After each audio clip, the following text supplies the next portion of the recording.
கண்ணியமிக்க ஆஜிமால் கவனத்துக்கு நம்ம அஜிசியாவிலேருந்து மினாக்கு, அரஃபாக்கு, முஸ்தலிஃபாக்கு என்னென்னதெல்லாம் எடுத்துகிட்டு போகணுங்கிற வீடியோ கொஞ்சம் கவனமாக பாருங்கள்.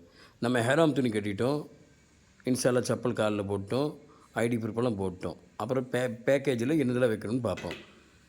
ஒரு ஹெராமுடைய ஒரு பீஸ் வச்சுக்கிறோங்க.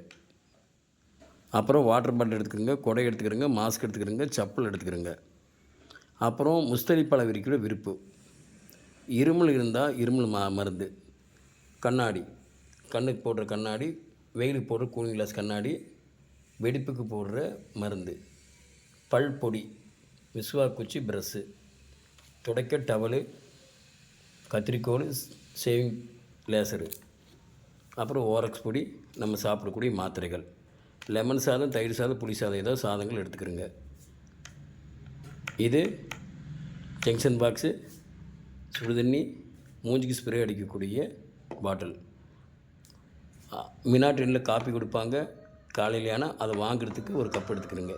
சோப்பு, தேங்காய் எண்ணெய், அதே போல் சபீனா பொடி. இது எதுக்குன்னு கேட்டால், பாத்ரூம் போனால் கை கழுவுறதுக்கு நீங்களும் உபயோகப்படுத்துங்க, யாருக்கா கொடுங்க.